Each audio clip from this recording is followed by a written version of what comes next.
There's a moment, late at night, when the world finally stops asking things of you. The last light has been turned off, the last door locked. The house settles into itself with a soft creak, and the silence rises up like a quiet tide.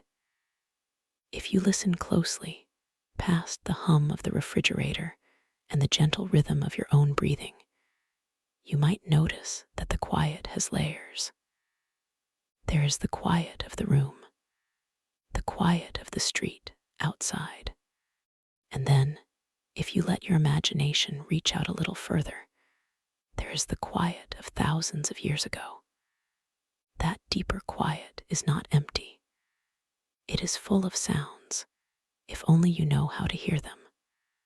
The sound of wind across a dry plateau, the sound of leather creaking, the sound of a horse stamping its foot, and a man murmuring to it in a language that no one has spoken aloud in over 3,000 years. This is a story about those horses and about the men who cared for them. It is a story from the ancient world, from a kingdom that once ruled the highlands of Anatolia in what is now central Turkey. A kingdom called the land of Hatti, though you may know its people by another name. The Hittites. They were a people of thunder and clay, of fierce kings and careful scribes, who built one of the great powers of the Bronze Age. And at the center of their power, rumbling through the mountain passes and across the river valleys, was a machine of wood and leather and living breath, the chariot, and the two horses that pulled it. Now, there is something you should know before we go any further. This is not a story about battles, not really. It is not a story about the clash of empires, the roar of armies, or the fall of cities. It is a much smaller story, a quieter one. It is about the ordinary, tender, exhausting work that happened every single day before and after the thunder. The work of feeding, the work of brushing, the work of checking a hoof for a stone, of running a hand down a sweaty leg, of standing in a cold river with a tired horse until it drinks. Because before a chariot could be a weapon, before it could be a symbol of royal might, it was simply a carriage for two very large, very anxious, very hungry animals. And somebody had to take care of them. So settle in, if you would. Let your shoulders drop. Let the day melt away from your back. There is no hurry here. We have a long, slow road to travel, and the horses are already waiting for us. Let us begin by imagining the land itself. Anatolia is a place of extremes. In the summer, the sun beats down on high, rolling grasslands that shimmer like a golden sea. In the winter, the same plateau is swept by bitter winds and buried under snow. The Hittites made their capital at Hattusa, a city built on a dramatic ridge of rock, with walls that seemed to grow out of the mountainside itself. From there, the kings of Hatti looked out over a world of potential enemies and potential allies. Egypt to the south, Assyria to the east, the Mycenaeans out across the water. And yet, despite all these dangers, the Hittite heartland was a place of farms and pastures. It was a country of barley fields and orchards, of sheep and cattle, and of horses. Always horses. The horse arrived in the ancient Near East as a kind of miracle. Before the horse, there was the donkey, and before the donkey, there was simply your own 2 feet. But the horse was different. The horse was speed, the horse was grace, and the horse was undeniably, terribly necessary. To be a king without horses was to be a king without legs. And so the Hittites bred them, acquired them, and trained them with immense care. The horses of the Hittite army were not the great heavy war horses you might imagine from medieval paintings. They were smaller, slimmer, more like the modern Akultik or a fine Arabian. Lean bodies, long necks, thin legs that seemed almost too delicate for the work they were asked to do. But those legs were made of iron and sinew, and those bodies could carry a chariot across country at speeds that must have terrified the foot soldiers of weaker kingdoms. Now, the chariot itself. Let us picture it clearly, because it shapes everything about how the horses were cared for. It was a light, two-wheeled vehicle built for speed. The wheels were spoked, with rims of wood or bronze, designed to spin freely over rough ground. The floor was a woven lattice, and the sides came up around the driver and his passenger in a curve, like a shallow bowl. There were no seats. You stood, with your legs braced wide, your knees bent to absorb the shock of every bump, every jolt, every stone in the road. The chariot was pulled by a pair of horses, usually. Sometimes a third horse was tied alongside, as a spare or as extra power. But the classic Hittite chariot was a two-horse machine. Light, fast, deadly. And the men who drove these machines were a special class. They were the charioteers. In Hittite society, the charioteer was not just a soldier. He was a craftsman, an athlete, and a caretaker, all wrapped in one. He was often a man of status, well-fed, well-equipped, protected by the king because he was so valuable. A chariot without a skilled driver was just a cart. A driver without well-cared-for horses was nothing at all. And so, the charioteer spent as much time with his hands on the horses as he did with his hands on the reins. He learned to read their moods.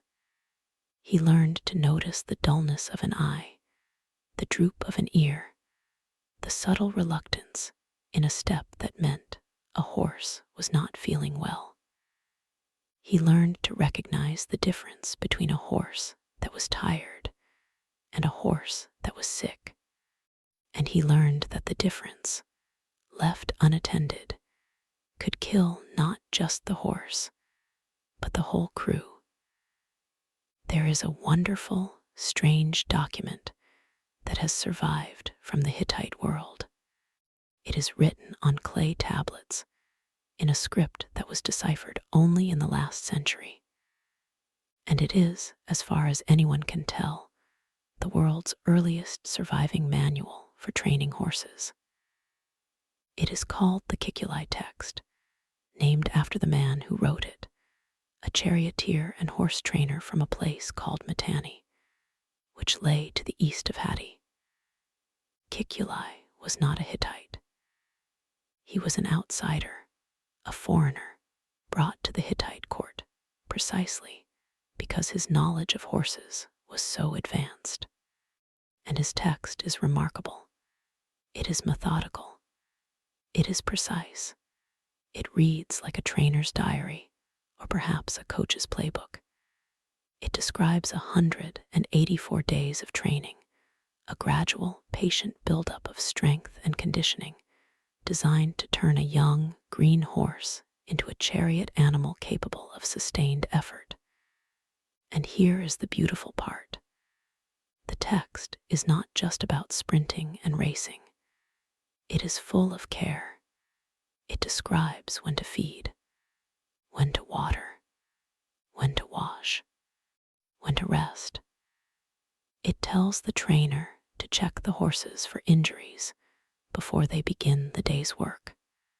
It tells him how much grain to give, how much chaff to mix in, how to adjust the feed based on how hard the horses had worked the day before.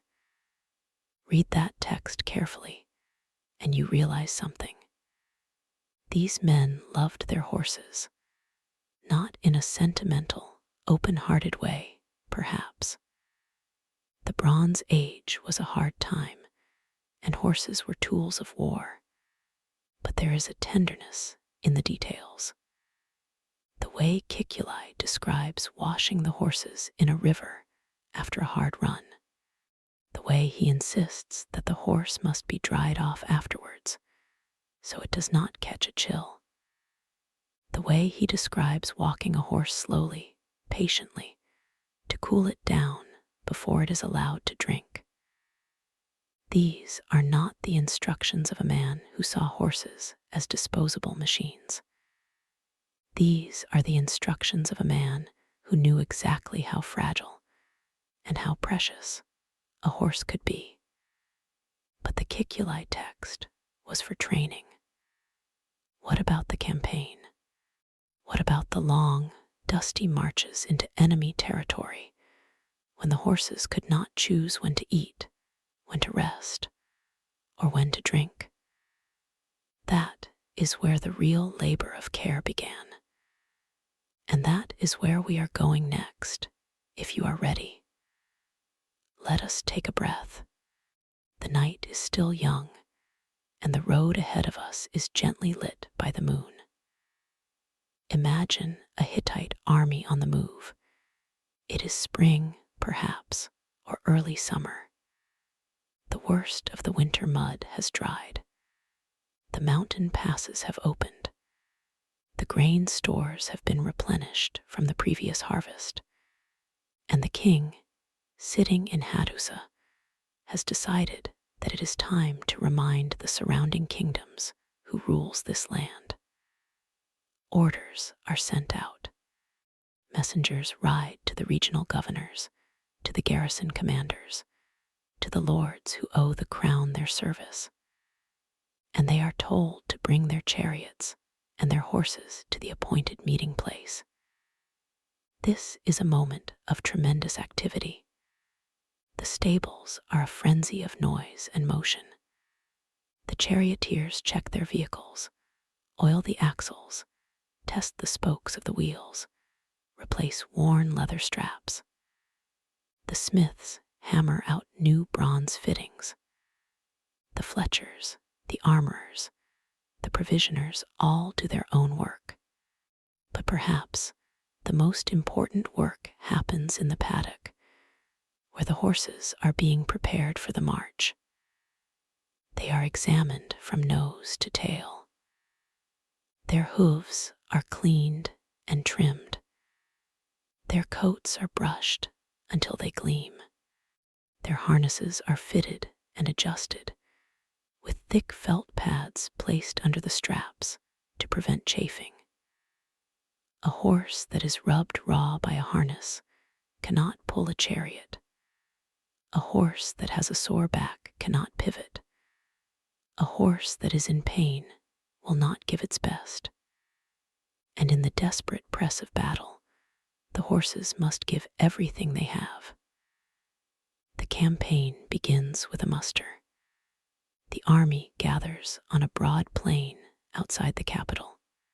There are thousands of foot soldiers carrying spears and shields, their armor gleaming in the morning light. There are archers with their composite bows of wood and horn. There are supply wagons loaded with grain for the men and straw for the animals.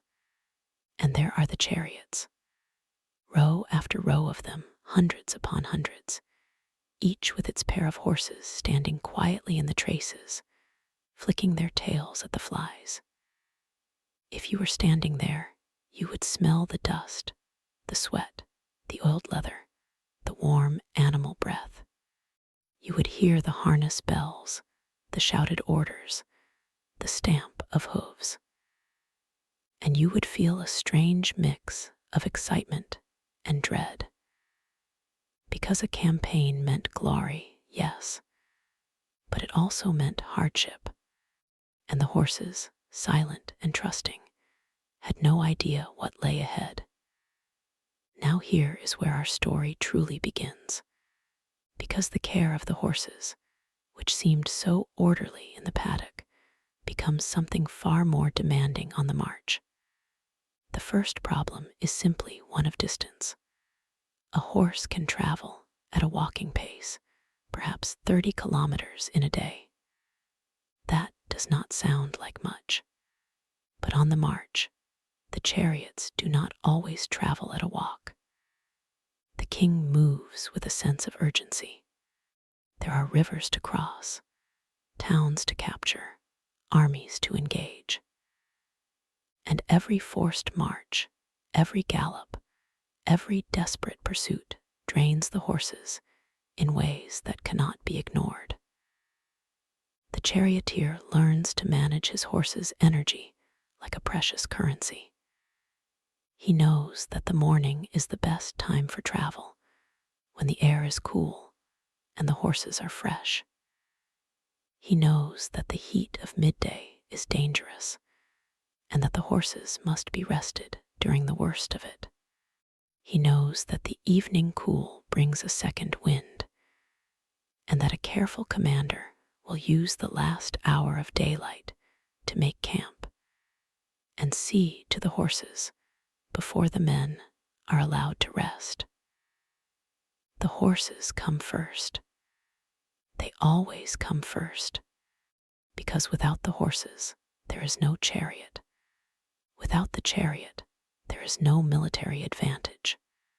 Without the military advantage, there is no kingdom. And so the daily rhythm of the campaign is shaped in hidden ways by the needs of the horses. The army rises before dawn. The sky is still gray, the stars just beginning to fade, and the charioteers are already at work in the half-light. They go to where their horses are tethered, 2 by 2, and they greet them. A soft word, a hand on the neck, a check of the eyes, the ears, the legs. They feel for heat in the hooves. They look for swelling in the joints. They run a hand over the ribs to see if the horses have lost too much condition. And then, before the horses are fed, they are given water. This is an ancient discipline. A horse should never be worked immediately after a heavy feed. So the order is water first, then feed, and then the slow process of harnessing up. The feed itself is a matter of careful calculation. The horses are given barley, which is the staple of the ancient military horse. It is high in energy, easy to carry, and does not spoil quickly on the march. But barley alone is not enough. The horses also need forage, and the Hittites were masters of managing this. Wherever the army marches, there is the question of pasture. A good commander chooses his route not only for the roads and the water sources, but for the grazing. The horses are taken out to graze whenever possible, usually in the evening after the day's march is done. The charioteer leads his 2 horses out to a patch of grass, and he stands there with them, a horse on either side, while they graze. It is a quiet scene. The lowering sun, the long shadows, the sound of teeth tearing grass, and the charioteer standing between his 2 great companions, watching the horizon for any sign of trouble. There is a fond, almost parental quality to this scene. The charioteer talks to his horses, not because they understand his words, of course, but because the sound of his voice is calming to them. Horses are herd animals. They are comforted by a steady presence. And in the chaos of a campaign, the steady presence of the charioteer is the one constant in the horse's world. The road changes, the campsite changes, the weather changes, but the voice of the charioteer, low and familiar, remains the same. He murmurs about the day's march. He murmurs about the night's feed. He murmurs, perhaps, about his wife and children back home, in a village he may never see again. And the horses listen, their ears flicking back and forth, their heads lowering to the grass. Water is the most critical resource of all. A horse can lose a great deal of condition and still survive for days, but a horse without water will collapse within hours, especially in the hot Anatolian sun. The Hittite army, therefore, moves with an intense awareness of water sources. Where is the nearest river? Where is the nearest spring? Where are the wells? The supply officers carry this knowledge in their heads, passed down from older scouts and local guides. The army plans its daily stages around the availability of water, not just for the men, but for the thousands of horses that pull the chariots. A chariot horse drinks an enormous amount of water, especially when working hard. Some scholars estimate that a working horse in the heat may need 50 liters or more in a single day. That is a staggeringly heavy weight to carry, which is why the horses cannot be watered by carrying water to them. They must be brought to the water. And so the route of the campaign bends and weaves, following the thin blue lines of rivers and creeks that cross the map of Anatolia. When the army reaches a water source, a careful ritual unfolds. The horses are not simply ridden into the river and allowed to plunge their heads in. That would be dangerous. A hot horse that drinks too much, too fast, can founder. It can get colic. It can die. And so the Hittite charioteer, having learned his craft, disciplines the watering process. He dismounts, or rather, he unchariots, leading his pair away from the traces. He walks them slowly until their breathing has begun to calm. He waits. He feels their warmth through his hands, and only when they have cooled down enough does he allow them to drink. And even then, he does not let them drink their fill in one greedy rush. He lets them take a few swallows, then he pulls them back. He waits a few minutes. He lets them drink again. He repeats this process until they have drunk their fill, but slowly, peacefully. This patience, this long, measured discipline, is one of the most striking things about the ancient relationship between humans and horses. On the one hand, the horses were tools of war. They were used in battle. They were exposed to danger. The Hittite chariot was a terrifying weapon, and the horses that pulled it were, in a sense, weapons too. Their hooves could trample. Their bodies could knock men aside. And yet, the charioteers' care for them was marked by this extraordinary, everyday tenderness. The slow watering, the patient drying, the careful rubbing down of tired legs with straw, the way he would walk around the horse, checking every inch of skin for cuts and scrapes, the way he would clean the hooves with a pointed stick, digging out the stones and the packed dirt that could cause a painful bruise on the soft tissue of the foot.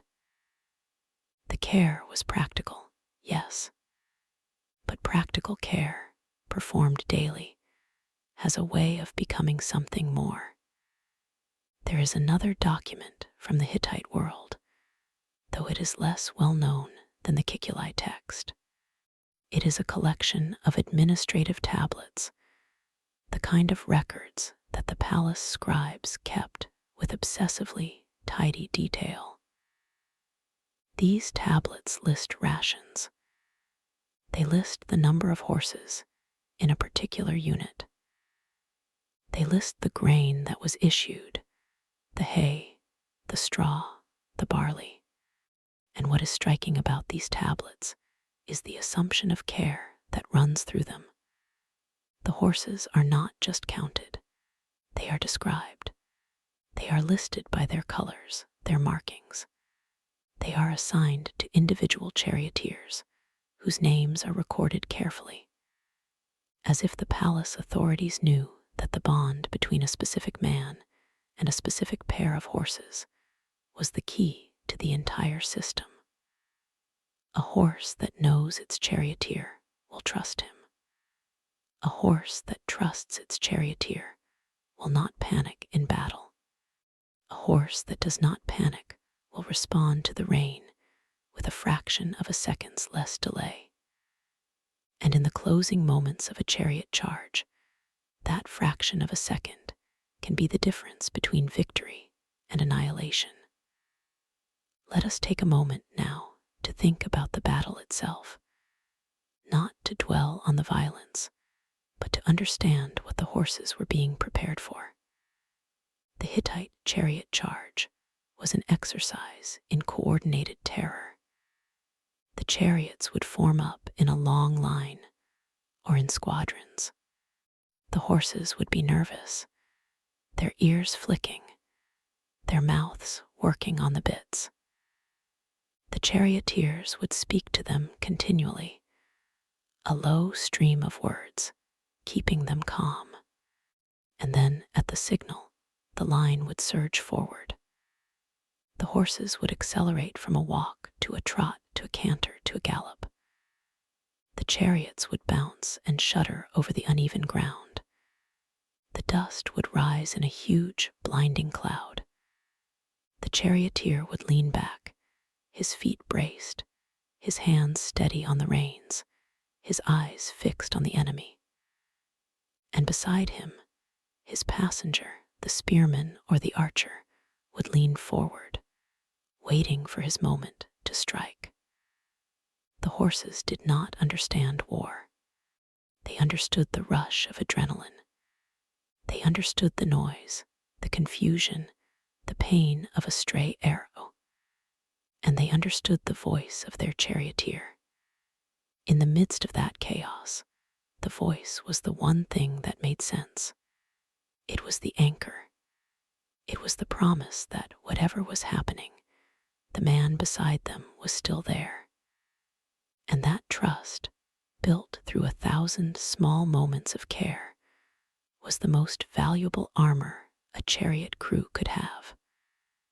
But the battle is only one moment. The days of marching, the days of caring, are far more numerous. Let us follow the army now as it camps for the night. The march is over. The field is chosen. The tents are being pitched in neat rows, in the organized fashion of a professional force. And the charioteers are tending to their horses before they even think of their own comfort. This was a universal rule in the ancient world. The horses came first. A tired horse was a dead horse, and a dead horse in a hostile land was a disaster. So, at the edge of camp, the charioteer works through his evening routine. He untacks the horses. He removes the harness with careful, unhurried movements, checking each strap for wear, each buckle for damage. He runs his hands along the places where the leather has pressed into the horse's coat, feeling for heat, for soreness, for any break in the skin. He looks at the horse's legs. He picks up each foot, one at a time, and examines the sole. He is looking for stones, for bruises, for the first signs of lameness. He feels the horse's belly. He examines the eyes, the nostrils, the gums. He notices the condition of the coat, whether it is dull or bright. And all the while, he talks to the horses in a low, soothing voice, as if he were telling them a long, rambling bedtime story. There is a certain word in the Hittite language that is often used in connection with horses. It is a word that appears in prayers and rituals. It refers to the act of anointing or of rubbing with oil. In one of the Hittite horse rituals, there is a passage that describes the charioteer rubbing the horses' bodies with a mixture of water and oil, a soothing preparation that conditions the coat and the skin. This was not mere vanity. In the dry, dusty conditions of an Anatolian summer, a horse's skin can become cracked and irritated. The oil helps protect it. The rubbing helps restore the circulation and relax the muscles. It is a form of massage. And you can imagine the scene, can you not?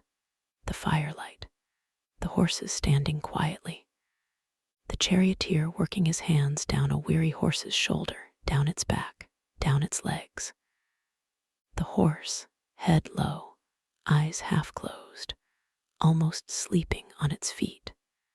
It was an act of trust, and it was one of the oldest rituals of the human-animal bond. Now, let me tell you something about the horse's feet, because there is a humble, essential detail here that is easy to overlook. The ancient Hittites did not use iron horseshoes, at least not in the way later civilizations did. Their horses went barefoot, and a barefoot horse, carrying the weight of a chariot crew and pulling a vehicle at speed, puts an enormous amount of strain on its hooves. The hoof is made of keratin, the same substance as a human fingernail, and it grows continuously, where balancing growth. But on the rough, stony roads of Anatolia, the hoof can wear down too fast, or it can crack, or it can bruise. The charioteer's daily hoof inspection was therefore not just a ritual. It was a vital bit of maintenance. A horse with a cracked hoof could not march. A horse with a stone wedged in its foot would go lame within a few kilometers. And a lame horse on a campaign far from home was a heavy burden. It had to be led along at the back of the column, slowing the whole army. Sometimes it had to be left behind. And leaving a horse behind was a great sorrow for a charioteer. It was like leaving a friend. The Hittites had a word for the bond between a charioteer and his horse, though we do not know exactly how they pronounced it. They left us only the cuneiform signs, but the feeling, the emotion, translates perfectly across the centuries. There is no need for archaeology there. We all know what it means to care for a creature, to feed it, to clean it, to worry over it when it is sick, to feel a quiet joy when it flourishes. The Hittite charioteer carried that same weight in his chest. The difference is just that his bond was forged in the dust of war, with the shadow of death hanging over every campaign. Let us now consider the food, the actual logistics of feeding an army of horses. It is a subject that even the most ancient military manuals treat with the utmost seriousness. A horse eats roughly 2 to 2.5% of its body weight in food every day. For a horse of 400 kilograms, that means about 10 kilograms of feed per day, depending on the workload. Some of that is pasture when available. Some of it is hay or straw, and some of it is grain.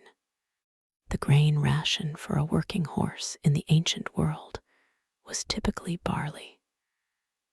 The barley was carried in bags, loaded onto pack animals or supply wagons, and distributed daily by the quartermasters. Each chariot team was allowed a specific ration, and the texts that survive suggest that the Hittite bureaucracy was deeply, some might say obsessively, concerned with the fair and accurate distribution of this barley. They counted it, they weighed it, they recorded it, they checked it against the numbers of horses. And woe betide the supply officer whose ledgers did not match the condition of the animals. If the horses were thin and the grain stores were full, there would be questions. This bureaucratic attention, which might seem tedious, is actually one of the great gifts of history. It tells us that the Hittites understood, with absolute clarity, that the army's combat power rested on the stomachs of its horses. The barley ration was not a luxury. It was not an emolument to be skimmed. It was the fuel that made the chariot line possible. And so on a campaign, the careful charioteer lived by a simple rule. The horses eat first. If there is water, the horses drink first. If there is shade, the horses stand in the shade first. And only after the horses are settled, after they have grazed, after they have drunk, after they have been rubbed down, and their feet have been picked clean, only then does the charioteer sit down to his own small meal of bread and dried meat and watered wine. And he eats it sitting near his horses, listening to them shift and sigh in the darkness. Let me tell you directly, if I may, that this is a very sleepy kind of history. It is not the history of dramatic speeches and glorious last stands. It is the history of a man bending down to examine a horse's leg. It is the history of a horse lowering its head to a bucket of water, its nostrils flaring, its lips parting with a soft, satisfied breath. It is the history of small, patient, repetitive acts. But those acts are woven tightly and inextricably into the fabric of one of the great empires of the ancient world. And the more you look at them, the more they reveal. They reveal a civilization that knew how to care for what it depended on. They reveal a way of being with animals that feels, in our modern world, almost lost. We are so far from the horses now. Most of us have never fed one, never cleaned a hoof, never stood beside a tired horse at the end of a long day. But in this story, you can feel them. You can almost smell them. The warm, grassy breath of a horse, the scent of old leather, the sound of hooves on packed earth, patient and rhythmic, like a heartbeat. And so we find ourselves now at the edge of the night. The camp is quiet. The fires have burned down to glowing coals. The sentries walk their rounds, their footsteps soft.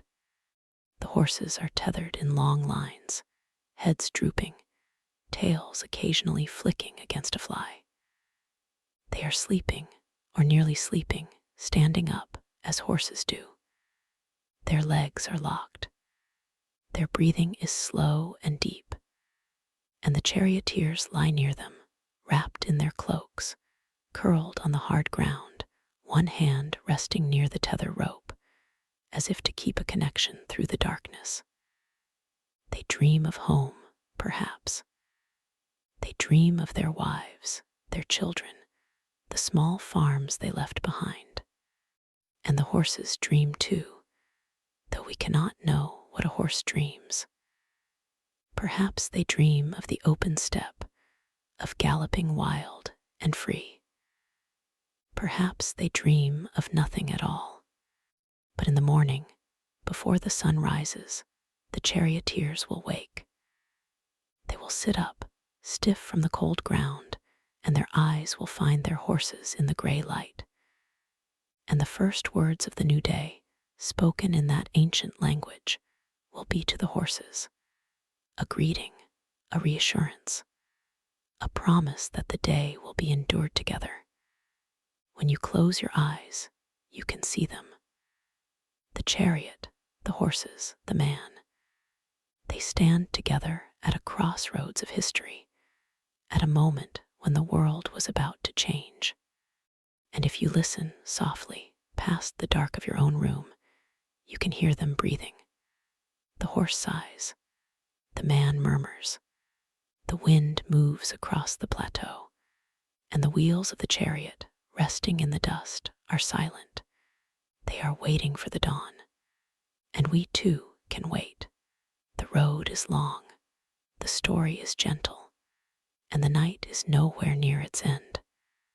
The night holds them, and we too can hold our place inside that night, suspended between the embers of the fire and the slow turning of the stars.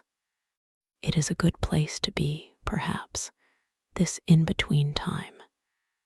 The day's work is done. The horses are safe, and tomorrow is a distant thought, still wrapped in mist and the soft breathing of animals.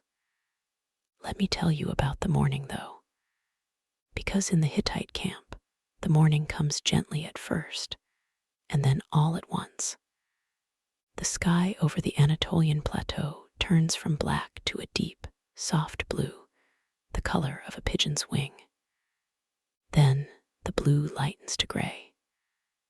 Then a sliver of gold touches the eastern horizon, and the world wakes not with a shout, but with a sound that is almost like a sigh. The horses wake first, as they always do. They do not jump up or startle. They simply open their eyes, which have been half closed all night, and they shift their weight. A hoof stamps softly. A tail swishes. A horse breathes out through its nostrils with a sound like a soft hum. And the charioteer, sleeping on the ground nearby, does not need an alarm clock.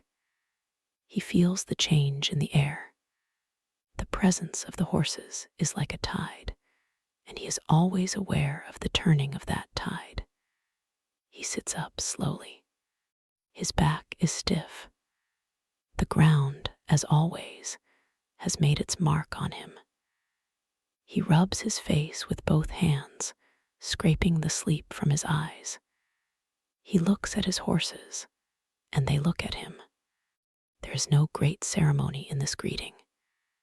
It is simply a matter of acknowledging one another, of saying, in a way that words do not quite capture, that the night has passed, that they are all still here, that today will be faced together. The first task of the morning is water. The camp has a water source, perhaps a stream, perhaps a spring, perhaps a well dug by the army's engineers. The charioteer takes his leather buckets, worn and softened by use, and he walks to the water. The sound of the water in the early morning is a particular sound. It is cold and clear, and it carries across the quiet camp like a piece of music. He fills the buckets, one in each hand, and the weight of them pulls his arms down and stretches his shoulders. He walks back to the horses, careful not to spill, and he sets the buckets down before them. Now, you might think that watering a horse is a simple thing, and in some ways it is, but it has its own rhythm, its own quiet ritual. The horse does not simply plunge its nose into the bucket. It lowers its head slowly, considers the water, and then drinks. The sound of a horse drinking is a soothing sound. It is a rhythmic, gulping sound with pauses in between. The horse lifts its head every few seconds, chews the water, swallows, and then lowers its head again. Sometimes it looks at the charioteer while it drinks, as if to say, "Thank you." And the charioteer stands there, holding the bucket steady, watching the horse's throat move, feeling a deep satisfaction that is hard to put into words. After the water comes the grain. Barley ration is measured out, not by scooping it carelessly from a sack, but with a certain reverence. Each horse gets its portion. The charioteer pours the grain into a feed bag, a simple cloth sack that hangs from the horse's nose, and he stands with the horse while it eats. This is not a quick process. Horses chew their grain slowly, grinding it thoroughly before swallowing. And so the charioteer stands there, in the growing light of the morning, listening to the crunch and grind of barley between the horse's teeth. It is a sound that has been heard for thousands of years, on every continent where horses have lived with humans. It is the sound of nourishment, of quiet companionship, of a day beginning well. While the horses eat, the charioteer eats too. His own breakfast is simple: bread, perhaps, or a thick porridge made from barley, a bit of cheese, some dried fruit if he is fortunate. He eats standing up, one eye on the horses, the other on the sky. The camp around him is coming to life. Cook fires are being lit. Soldiers are stretching and yawning. Officers are walking through the lines, checking that everything is in order. There is a smell of wood smoke and bread and horses and leather. It is the smell of an army on campaign, and it is a smell that once you have known it, you never quite forget. And then comes the grooming. This is the part of the day that the charioteer looks forward to, although he might not say so out loud. It is the time when he touches his horses, when he runs his hands over their coats, when he checks every part of them for signs of trouble.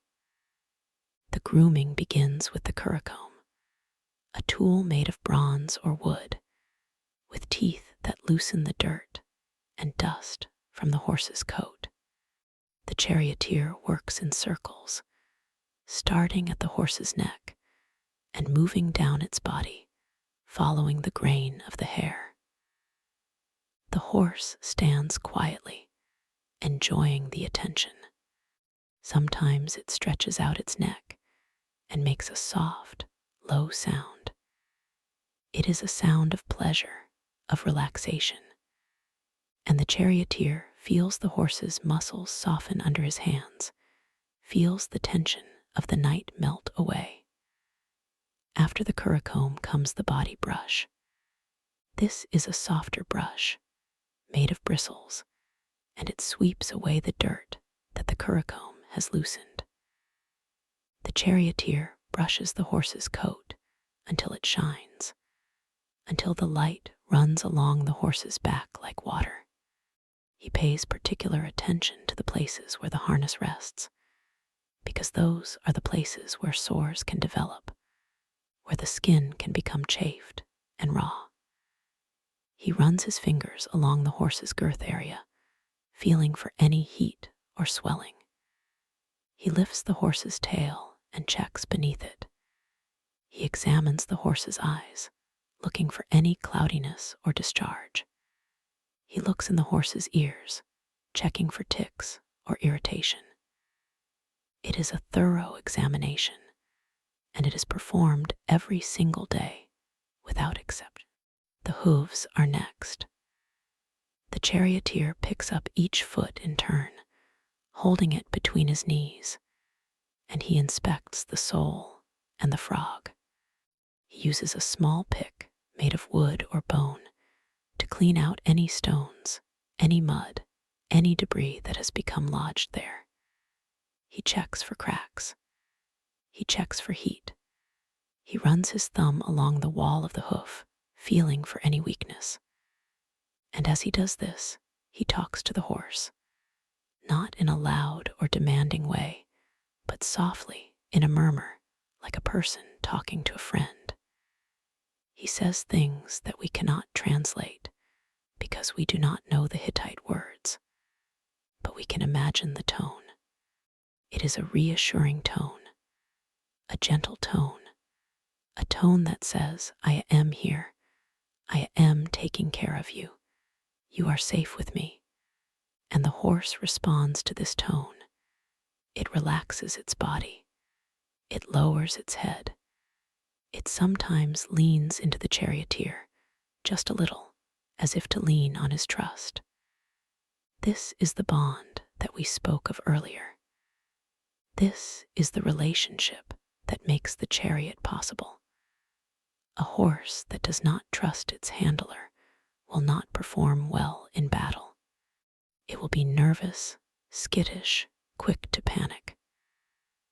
But a horse that trusts its handler will stand steady in the chaos of battle, will run into the dust and the noise and the terror, because its handler is there, and the horse believes that everything will be all right. Let me tell you something about the training of these horses, because it was not a simple process. The Hittites, like many ancient peoples, did not breed horses the way we do today. They captured them from the wild, or they traded for them, or they received them as tribute from conquered peoples. These horses were not born to captivity. They were born free, on the open steppe, running with their herds. And to bring a wild horse into the service of a chariot was a long and delicate process. There is a famous text, known to scholars as the Hittite text, that describes the training of horses in the ancient world. It was written by a man named Hittite, who was a horse trainer from the land of Mitanni, in the eastern part of the Hittite world. The text is written in Hittite, but it contains many words from the Hurrian language, which suggests that Hittite was a foreign specialist brought in to share his expertise. And the text is remarkable because it describes, in great detail, the process of conditioning a horse for chariot work. It describes a program of exercise, feeding, and bathing that lasts for many months. It specifies how long the horse should be lunged, how far it should be run, how much it should be fed, how often it should be bathed.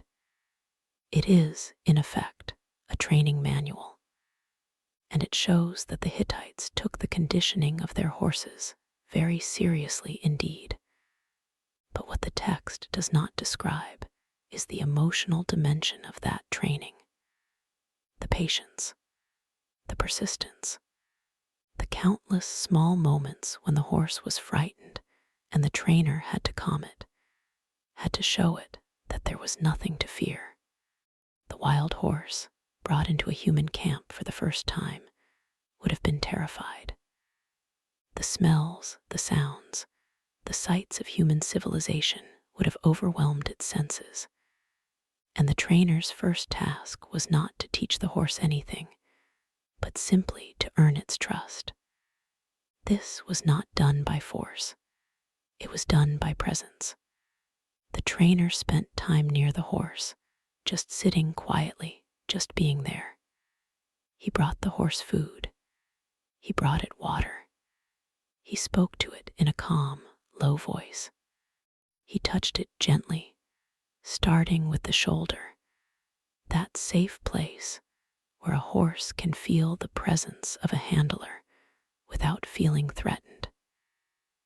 He let the horse smell his hands.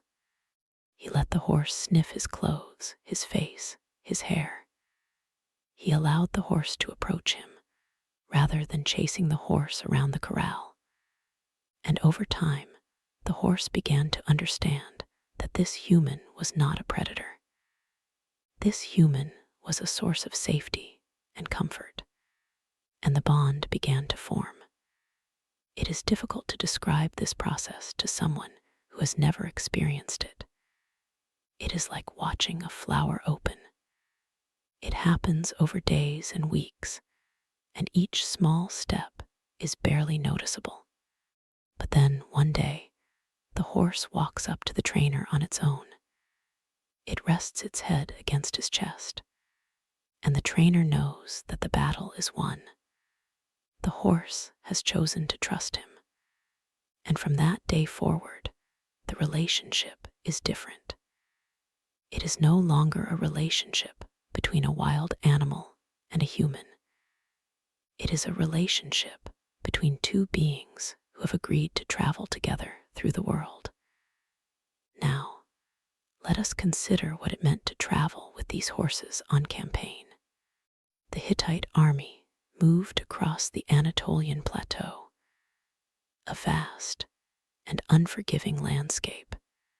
In the summer, the sun beat down from a white-hot sky, and the dust rose in thick clouds from the hooves of the horses and the wheels of the chariots. In the winter, the winds howled down from the mountains, and the rain turned the roads to mud. The horses had to endure all of this. They had to cross rivers, some of them deep and fast-flowing. They had to climb rocky passes. They had to traverse open plains where there was no shade and no water for miles. And throughout all of this, they carried the weight of the chariot and the charioteer, and they pulled the weight of the vehicle itself. It was hard work. There is no denying that. And the careful charioteer was always aware of his horse's condition. He watched them as they marched. He noticed if one was lagging, if one was favoring a leg, if one was breathing more heavily than usual. He did not wait until the end of the day to address these problems. He addressed them on the march. He would stop, allow the horse to rest, check its legs, check its feet, offer it water from his own skin. The other soldiers might march on ahead. The charioteer did not care. The horse came first.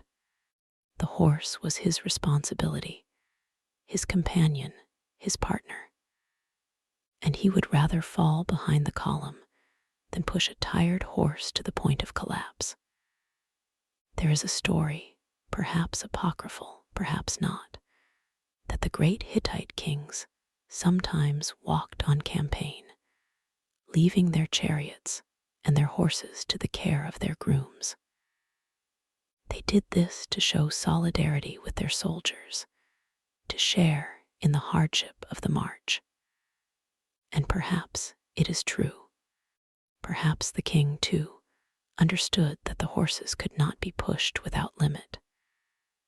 But even if the king walked, his horses were still there, following along behind, their heads bobbing, their hooves beating a steady rhythm against the earth. And the grooms walked beside them, keeping them calm, keeping them moving, carrying the carrots and the apples that would be their treats at the end of the day. Let me talk about the harness, because this is another of those humble details that reveals so much. The Hittite chariot was a lightweight vehicle built for speed. It had 2 wheels, a platform for the driver and the warrior, and a long pole that extended forward between 2 horses. The horses were attached to this pole by a yoke, a crossbar that rested on their withers. The harness also included a girth, a strap that went around the horse's belly, and a breastplate, a strap that went across the horse's chest. These straps had to be adjusted carefully. Too loose, and the harness would slip and chafe. Too tight, and it would restrict the horse's breathing and movement. The charioteer checked the fit of the harness every morning, and he adjusted it throughout the day as the horse's body changed shape with exertion. The material of the harness was leather. Good, strong oxhide leather, cut into strips, braided and stitched. The leather had to be treated to keep it soft and supple, and this was another of the charioteer's daily tasks. He would rub animal fat into the straps, working it in with his fingers, keeping the leather from becoming stiff and brittle. This was a slow, meditative task, and it was often done in the evening after the horses were fed and groomed. The charioteer would sit by the fire, one strap at a time, rubbing the fat into the leather, checking for cracks, checking for worn spots. The firelight would gleam on the leather, and the smell of the fat would mix with the smell of the wood smoke. There is something to be said for this kind of work. It is quiet work. It is repetitive work. It demands attention, but not the kind of attention that requires constant thought. It is the kind of work that allows the mind to wander, to drift, to settle. And perhaps that is why the charioteers were able to maintain their bond with their horses, because the care of the tack and the care of the horses was woven into the fabric of every day. It was not a separate task, performed at a separate time. It was the rhythm of the day itself. Of course, not every day was peaceful. There were days when the army had to move quickly, when there was no time for long grooming sessions or leisurely feedings. There were days when the charioteer had to throw the harness on his horses in the pre-dawn darkness, stuff a few handfuls of barley into their feed bags, and be on the march before the sun had fully risen. On those days, the charioteer relied on the habits that he had built on the peaceful days. The horses knew the routine. They knew what was expected of them, and even in the rush and the confusion, they remained calm because the charioteer was calm. But there were also days of battle, and it is to those days that we must now turn, because they were the ultimate test of everything that the charioteer and his horses had practiced together. The first time a horse hears the sound of battle is a shocking experience. The noise is overwhelming. The clash of weapons, the shouts of men, the screams of the wounded, the thunder of other hooves. The air fills with dust and the smell of blood. The ground shakes. It is, for a horse, a sensory overload that can trigger the most primal instincts: flight, panic, self-preservation. And yet, the Hittite chariot horses did not flee. Or, at least, they did not always flee. They were trained, gradually, to tolerate the chaos. This training was not done in a single day. It was done through a process of desensitization. The horses were exposed to noise, little by little. They were led past the smithy, where hammers clanged and sparks flew. They were brought to the edge of the training field, where mock battles were fought with wooden swords. They were exposed to the blowing of horns, the beating of drums, the waving of flags. And through all of this, the charioteer was with them, keeping his voice low, keeping his hands gentle, showing them that there was nothing to fear. There is an art to this kind of training. It is an art of reading the horse, of knowing when to push forward and when to step back. If the horse becomes too frightened, the training must stop. The horse must be allowed to calm down, to process the experience, to realize that it has survived. Then, the next day, the training can resume, a little closer to the source of the noise.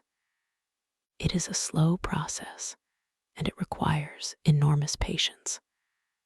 But it is the only way to create a battle horse that will stand steady in the line, that will not panic when the arrows start to fly.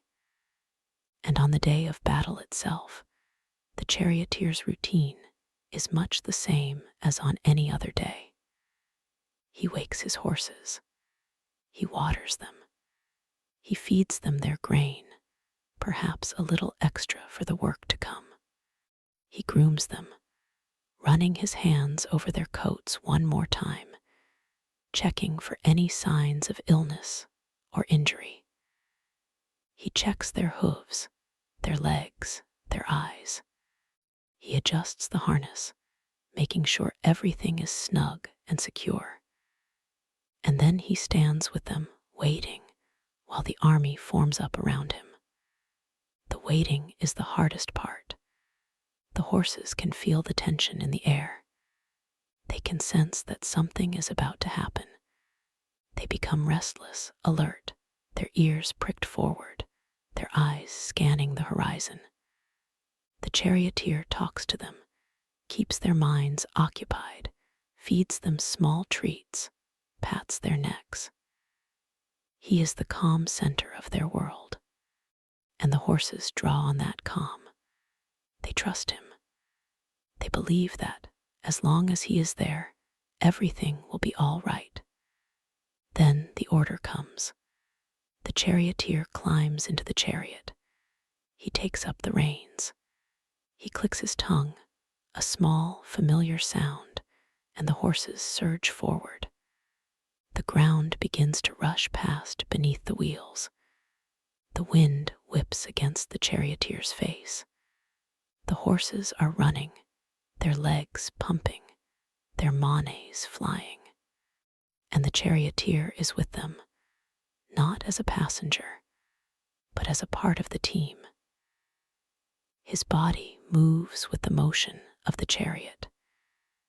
His hands are light on the reins, giving the horses just enough freedom to find their balance. He is watching, listening, feeling. He knows each horse's stride, each horse's rhythm. He knows when to push them and when to let them recover. The battle is chaos. That is the truth of it. There is no grand choreography, no elegant maneuver. There is dust and noise and confusion. But within that chaos, the charioteer and his horses are a small pocket of order. They move together. They turn together. They speed forward and then wheel away. The horses do not understand the battle. They do not know why men are fighting and dying around them. But they understand the charioteer. They trust his hands. They respond to his voice. And in that trust, they find the strength to keep running, to keep pulling, to keep moving.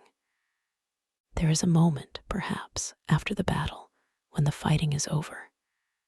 The charioteer drives his chariot to a safe place, away from the worst of the carnage. He climbs down. His legs are shaking, half from exhaustion, half from the release of fear. He walks around to the front of the chariot and stands before his horses. They are covered in sweat and dust. Their sides are heaving. Their nostrils are flared, taking in great gulps of air. But they are alive. They are whole. They look at him with their calm, dark eyes, and he understands that they have done something extraordinary together. He takes a cloth and begins to wipe them down. He dries their chests, their shoulders, their necks.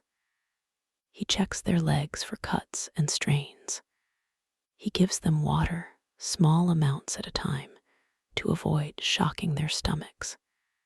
He lets them graze, if there is pasture nearby, and he feeds them their grain. He does all of this without a word, because there are no words that are big enough for what he feels. But his hands say what his voice cannot. His hands say, "You are my heart." His hands say, "I would not trade you for anything in the world." Let us pause here in this moment of aftermath. The sun is setting over the battlefield. The chariot stands at rest. The horses are quiet now, their breathing returned to normal. The charioteer sits on the ground beside them, his back against the chariot wheel. He is tired. He is, perhaps, wounded, although he has not yet noticed. But he is also at peace. And as he sits there, in the gathering darkness, he reflects on the strangeness of the life he leads.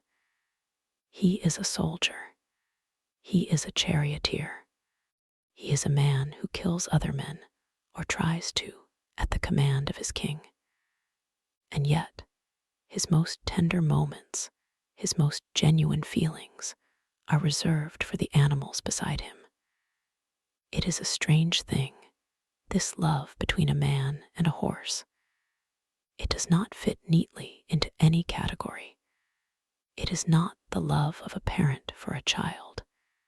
It is not the love of a friend for a friend.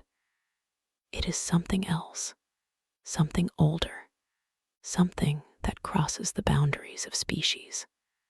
And perhaps that is why this story, the story of Hittite charioteers and their horses, is so appealing to us, even now, thousands of years later.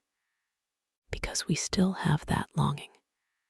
We still have that desire to connect with an animal, to understand it, to be understood by it. We may not have chariots. We may not live in a world of bronze and cuneiform, but we still know what it is to look into the eyes of a horse and feel something stirring in our chest. A recognition, a kinship, a quiet joy. The night falls completely now. The camp settles into stillness. The horses, their work done, lower their heads and doze. The charioteer, exhausted, wraps himself in his cloak and lies down under the chariot. He can feel the warmth of his horses radiating from their bodies. He can hear their soft breathing, the occasional stamp of a hoof, the gentle rustle of their tails. He closes his eyes, and he sleeps with no dreams, or with dreams that he will not remember in the morning.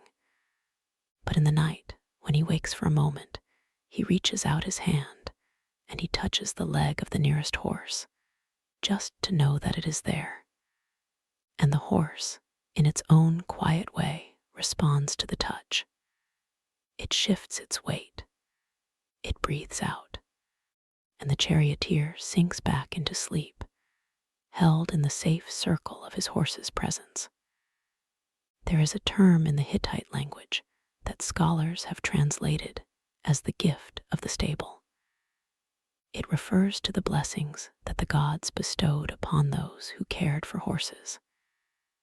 It is a lovely phrase, and it suggests that the Hittites understood the care of animals not just as a practical task, but as a sacred duty.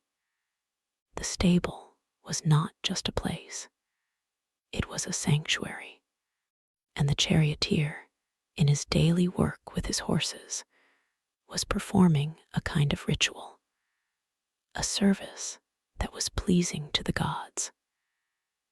We might pause here and think about our own lives. How often do we care for something with the same devotion that the Hittite charioteer gave to his horses? And I do not mean caring for a pet, although that is a close cousin. I mean caring for something that is not us, something that depends on us, something that cannot speak our language, but can still communicate with us in 100 small ways. It is a gift, this care.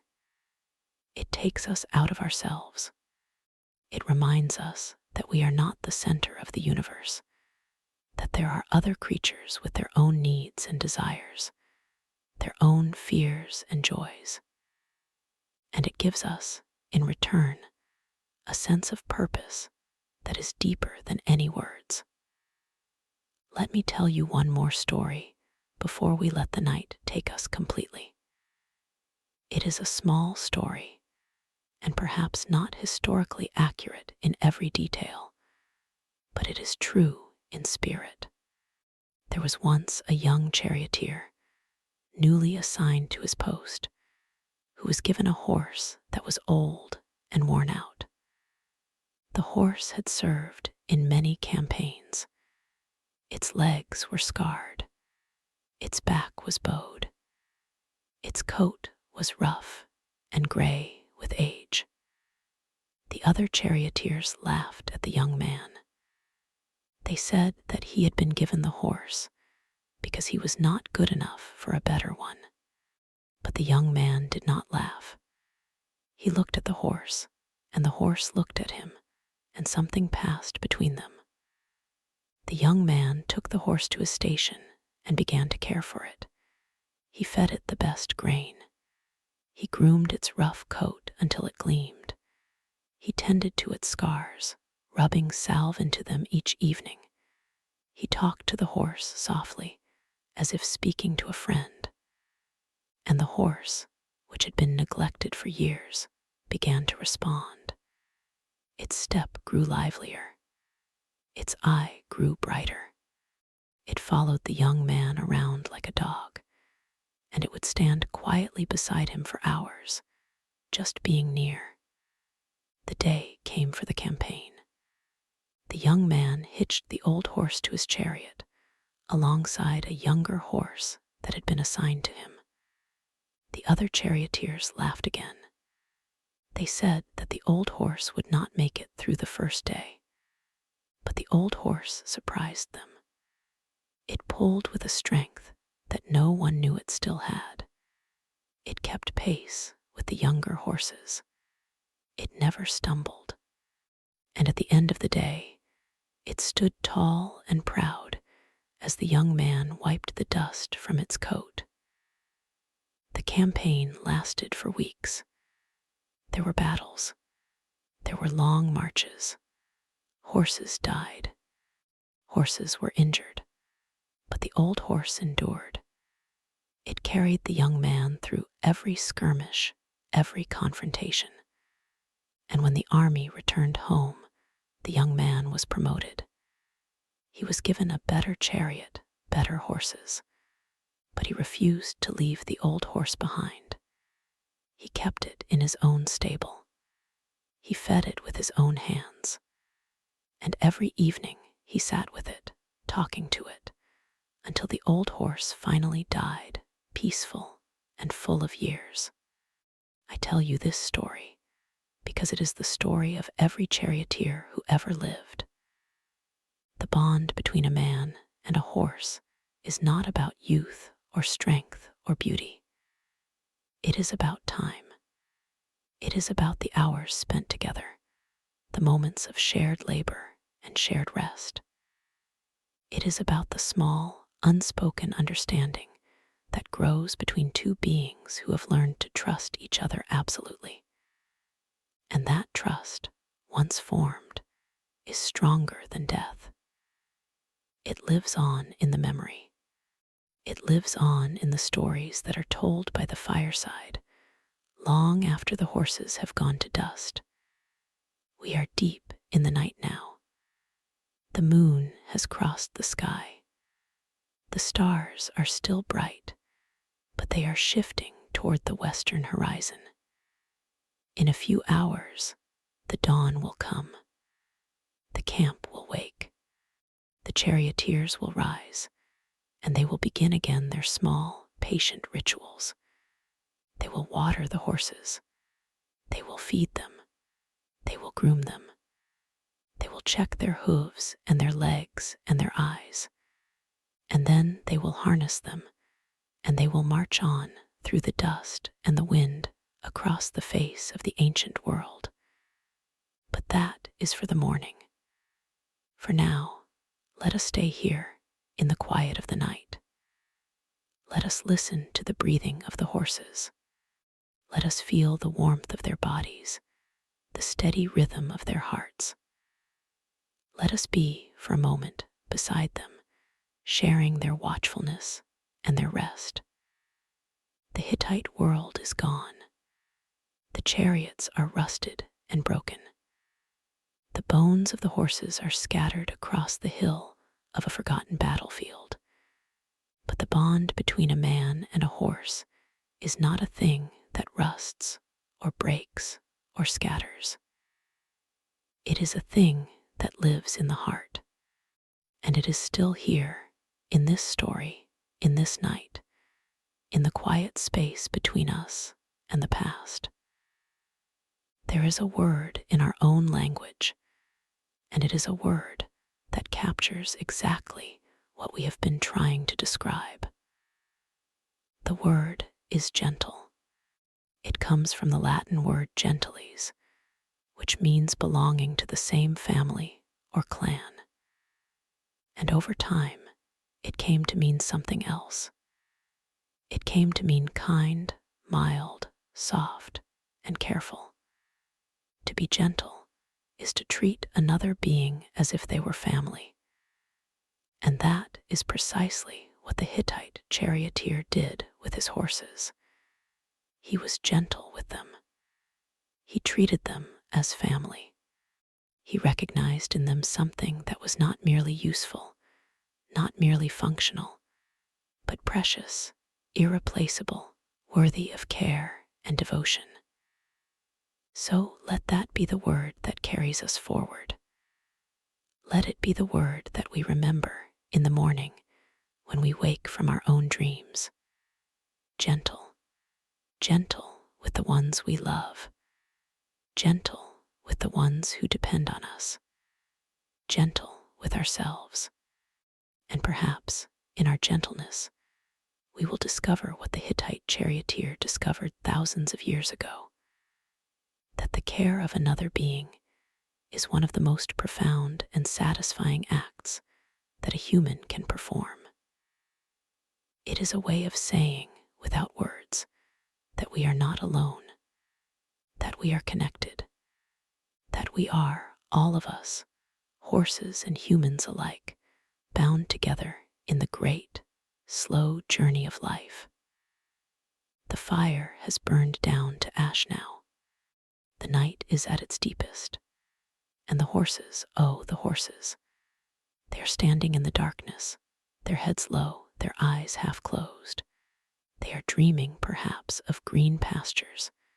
They are dreaming, perhaps, of running freely beneath a wide sky. Or perhaps they are not dreaming at all.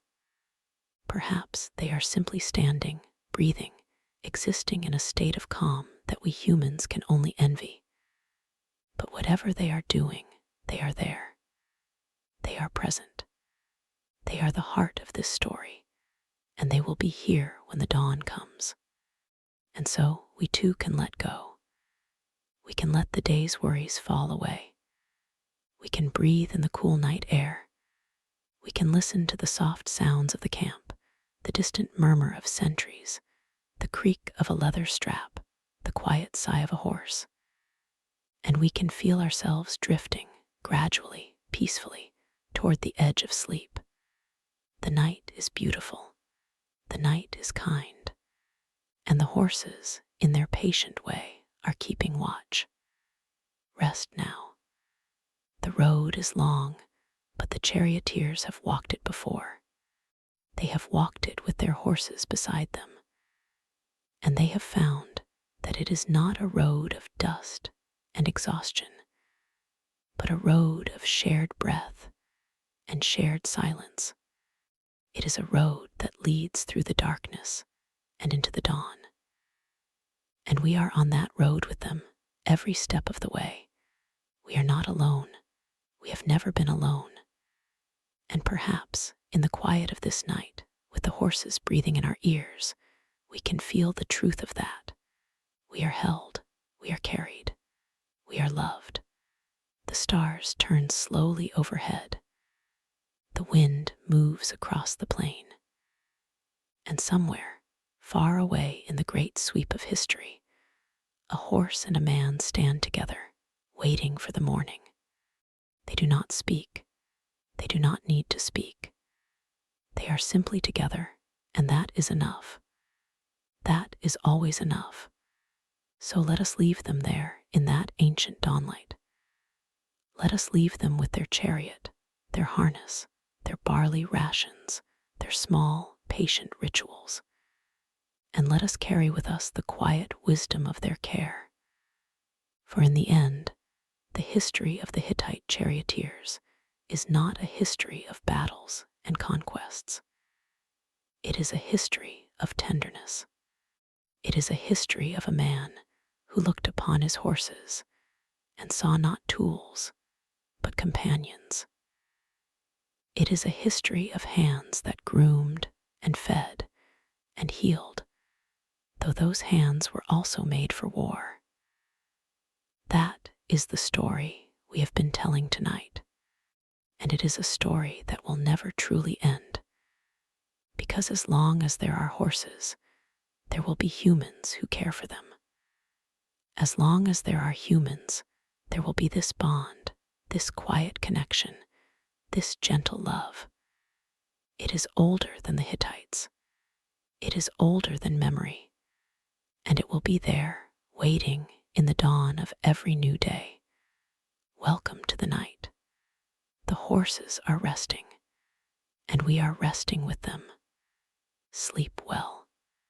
And yet, before we drift entirely into that deep and dreamlike place, there is one more thing that we might quietly consider. It is a small thing, but it is the kind of small thing that the Hittites themselves would have understood, because they were a people who paid attention to small things. They were a people who noticed the way a horse tilted its ears when it was listening. They were a people who noticed the way a horse's coat changed color in the autumn light, and the way a horse's step became lighter and more confident when it was well fed and well rested. They were a people who understood that the great machinery of war, the bronze and the iron, and the flashing wheels of the chariots, rested entirely upon the soft, warm, breathing bodies of their horses. So let us think about the seasons, if you do not mind. Let us think about the turning of the year, because the care of horses on campaign was not the same in all times. It changed with the weather. It changed with the light. The Hittite charioteer, like every horseman who has ever lived, was a student of the sky. He looked up as much as he looked ahead. He read the clouds the way he read the road.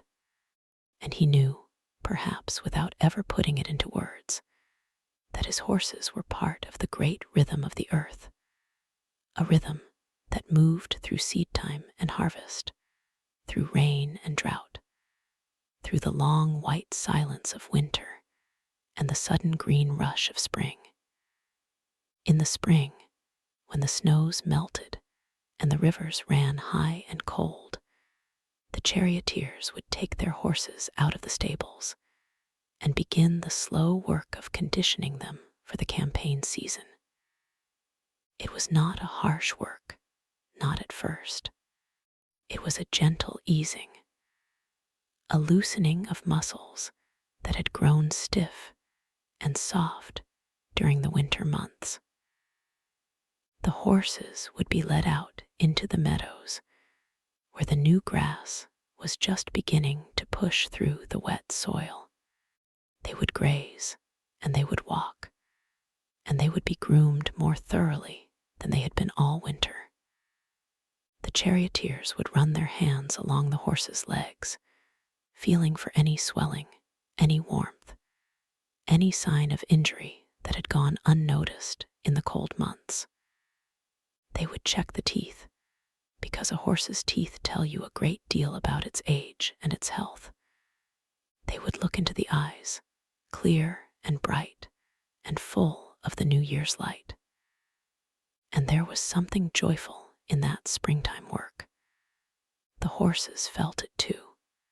You could see it in the way they lifted their heads and sniffed the air, in the way they moved with a new energy, a new eagerness.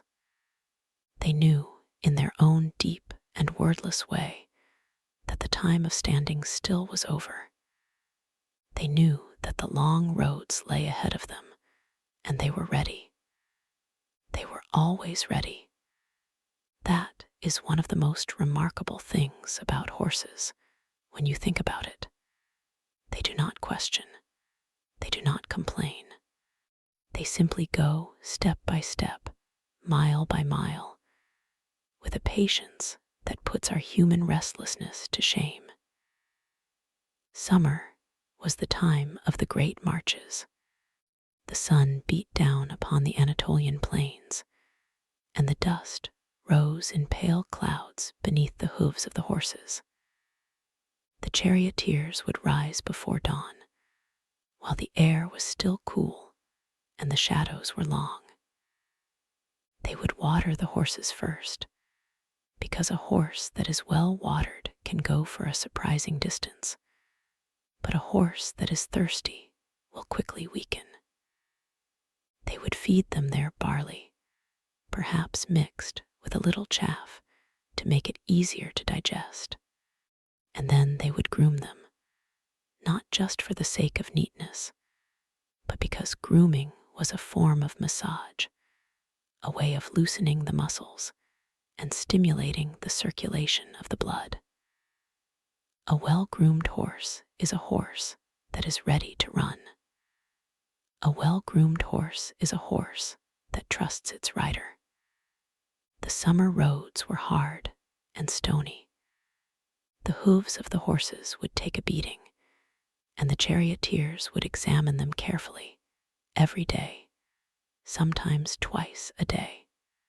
They would pick out the stones and the bits of grit that had become lodged in the sensitive parts of the hoof. They would check for cracks and bruises. They would apply soothing ointments made from animal fats and plant oils. It was meticulous work, the kind of work that requires patience and a steady hand. And it was work that the charioteers did not resent, because they knew that a horse with a sore foot is a horse that cannot carry you into battle. They knew that the condition of the hoof was the foundation of everything else, the very ground of movement. But there was another kind of care that was perhaps even more important, and it was the kind of care that cannot be written down in any manual. It was the care that came from simply being present with the horses, day after day, night after night. It was the care that came from standing beside them in the heat of the afternoon, speaking to them in a low, calm voice, your hand resting on their necks, feeling the slow rhythm of their breathing. The Hittite charioteers talked to their horses.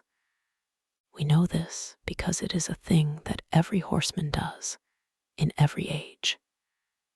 It is a thing that cannot be prevented. The words do not need to be meaningful. They are not about communication, not in the way that we usually understand it. They are about presence. They are about the sound of a human voice, warm and familiar, in the ears of an animal that has learned to find comfort in that sound.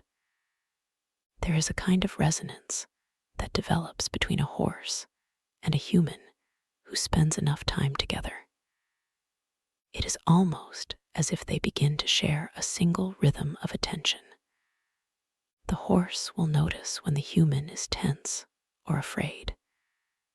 It will notice when the human is calm and confident, and it will respond accordingly. A charioteer who is anxious conveys that anxiety to his horses, and they will become anxious too. A charioteer who is peaceful conveys that peace, and the horses will stand quietly, their heads low, their eyes soft, their breath slow and even. This is not magic. It is simply the ancient, wordless language of the body, a language that horses speak fluently, and that humans can learn if they are willing to be quiet long enough to listen. And the autumn, the autumn was a bittersweet time. The days grew shorter. The nights grew colder. The leaves turned gold and red and brown, and the wind carried the smell of wood smoke and distant rain. The campaign season was drawing to a close, and the army would begin its long march home. The horses that had survived the summer's battles and marches were tired. You could see it in the way they moved, the way they lowered their heads and let their ears droop. They had given everything they had. They had carried their charioteers across rivers and mountains, through dust storms and driving rain. They had stood their ground in the chaos of battle, when the air was filled with the clash of weapons and the shouts of men. They had been brave, and they had been patient, and now they were ready to rest. The journey home was slower than the journey out. The charioteers were in no hurry, because they knew that the horses needed to be brought back gradually to a state of calm. They would stop more often.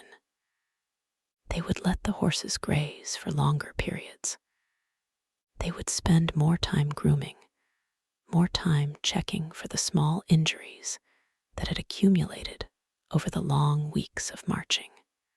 And in the evenings, as the fires were lit and the evening meal was prepared, the charioteers would sit with their horses, not doing anything in particular, just being with them, the way you might sit with an old friend who has helped you through a difficult time and deserves your quiet companionship. Winter was the season of rest. The horses were brought into the stables, where they were protected from the worst of the cold. They were fed hay and barley, and the charioteers continued to groom them, though not as vigorously as in the summer. This was the time for healing, for allowing the body to repair itself. It was a time for the small, steady rituals of care to continue, even though there was no urgency, no campaign to prepare for, no battle to fight. And in that long, quiet winter, the bond between the charioteer and his horse grew even deeper. They spent long hours together in the warm dimness of the stable, the horse standing peacefully in its stall, the charioteer sitting nearby on a stool, perhaps repairing a piece of harness, perhaps just resting in the company of his animal companion. It was not a time of great events. It was a time of small, repeated moments of affection and attention. And perhaps that is why the Hittites were so successful with their horses. They did not treat them as machines to be used up and discarded. They treated them as members of the family, deserving of care in every season, in every weather. There is a story, perhaps apocryphal, perhaps not, of a Hittite charioteer whose horse fell ill during the winter.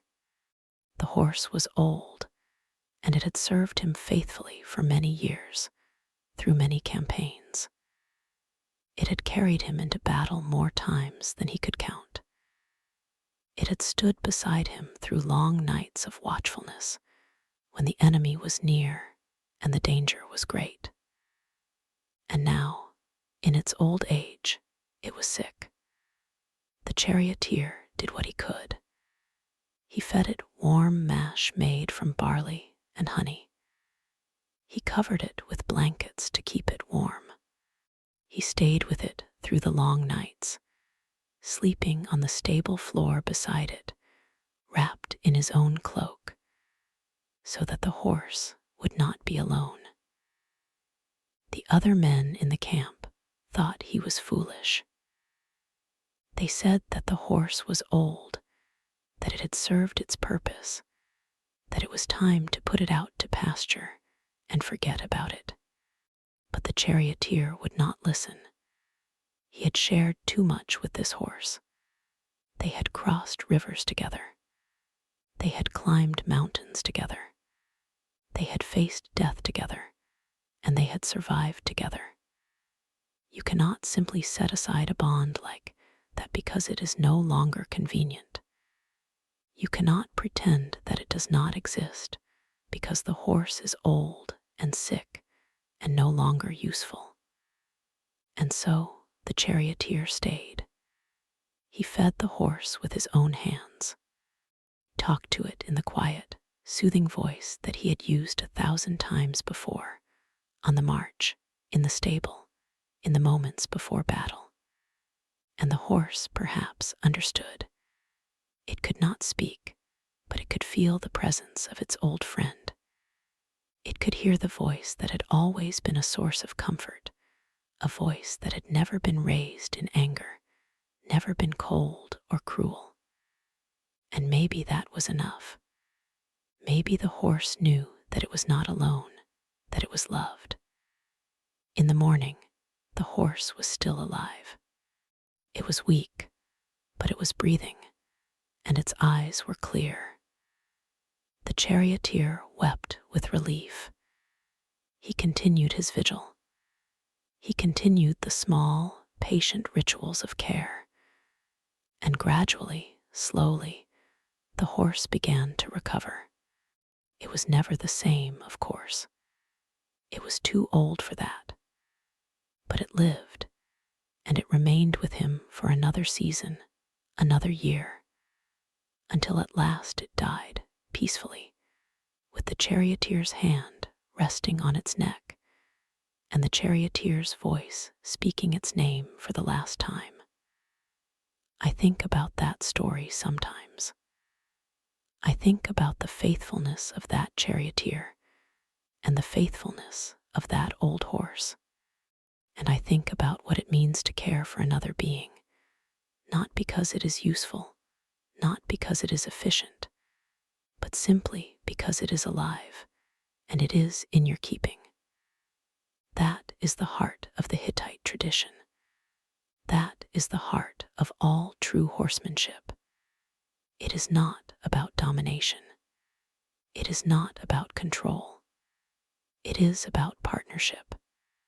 It is about walking alongside another creature, sharing the burden of the road, and offering comfort in the long, dark stretches of the night.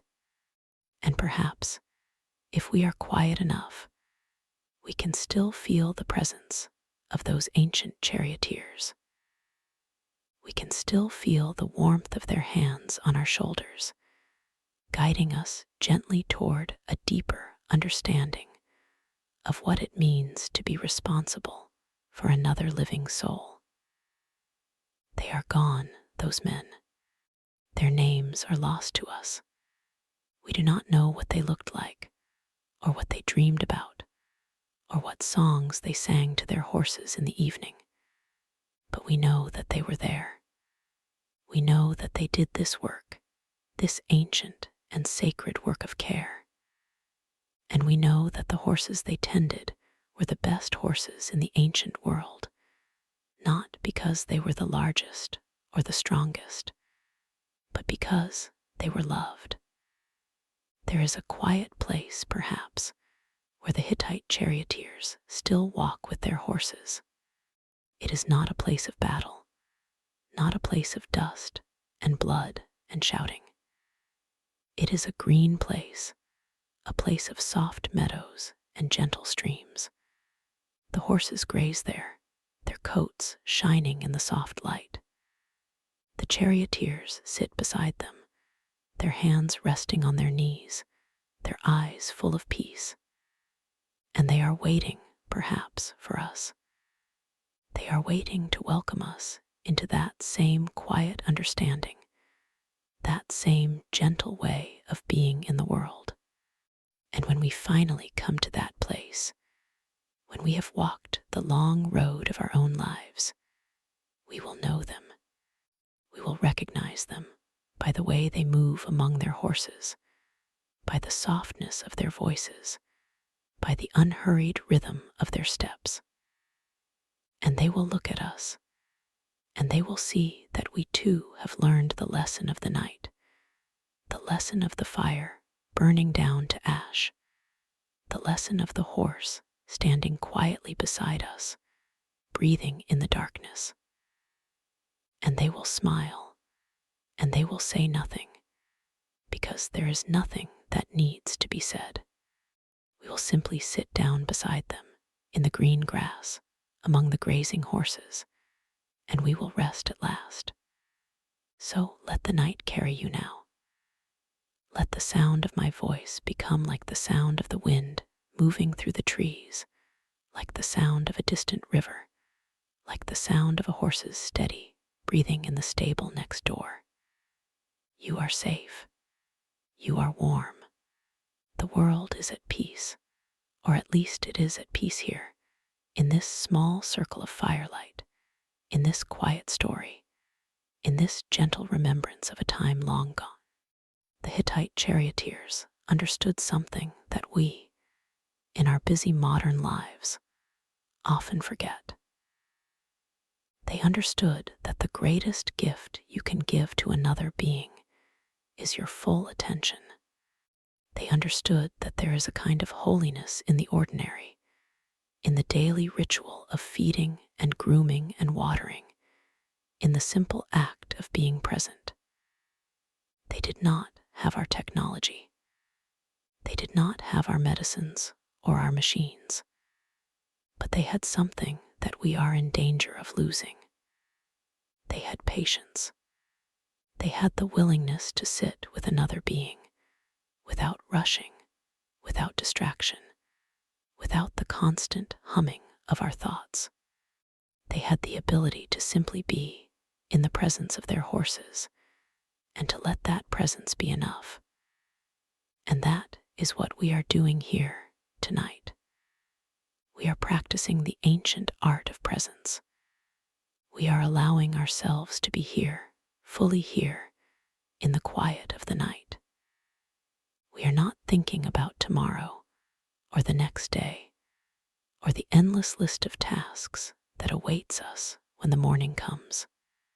We are simply breathing, listening, resting, the way a horse rests after a long day of marching, standing in the stall, eyes half closed, body loose and relaxed. Perhaps the horses are speaking to us now in their wordless way. Perhaps they are telling us that it is all right to slow down. It is all right to let go of our anxieties, our ambitions, our endless striving. It is all right to stand in the darkness and simply breathe. They know, horses, that the world does not require us to be constantly moving, constantly doing. The grass grows without our help. The stars turn without our attention. And we too can be part of that great, slow turning if we will only allow ourselves to be still. So let the stillness come upon you now. Let it settle over you like a warm blanket.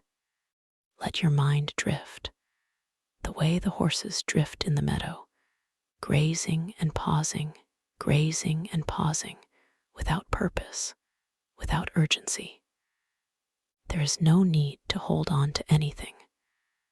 There is no need to remember everything that has been said tonight. The words will fade as they are meant to fade, like footprints in the dust. But the feeling, the calm and gentle feeling, will remain. It will stay with you, like the warmth of the horse's body, like the steady beating of its heart, like the quiet companionship of a friend who has walked beside you for a long, long time. And when you wake in the morning, perhaps you will not remember the details of this story. You will not remember the names of the Hittite cities, the details of their campaigns, the specific courses of their marches. But you will remember something else. You will remember the feeling of peace. You will remember the image of a man and a horse standing together in the darkness, waiting for the dawn. And perhaps when you see a horse or hear the sound of hooves on the road, you will pause for a moment and you will feel the ancient bond stir in your heart, a faint echo of the bond that the Hittite charioteers felt with their faithful companions. The fire is gone now. There is only the darkness, soft and complete. The horses are silent. The night is silent. And I am silent too, as I should be. For there comes a time when the words must stop, when the story must give way to the quiet that it has been pointing toward all along. The story has been a kind of bridge, perhaps, a bridge between the restless day and the peaceful night, between the world of men and the world of horses, between the past and the present. And now the bridge has been crossed. We are on the other side. We are in the quiet. We are in the place where the horses rest. Sleep, then. Sleep as the horses sleep, standing in the darkness, with the great, slow breathing of the world around you. Sleep without worry, without fear. Sleep knowing that you are part of something old and deep and good. The Hittite charioteers are gone, but their gentleness remains. It remains in the world, in the hearts of all who care for animals, in the hands of all who groom and feed and heal. It remains in you, in this quiet moment, in the soft space between waking and dreaming. And so we come to the end of our story. The moon has set. The stars are fading. The first gray light of dawn is beginning to touch the eastern horizon, just barely, like a hand reaching out to guide the world into a new day. The horses stir. They lift their heads. They are ready.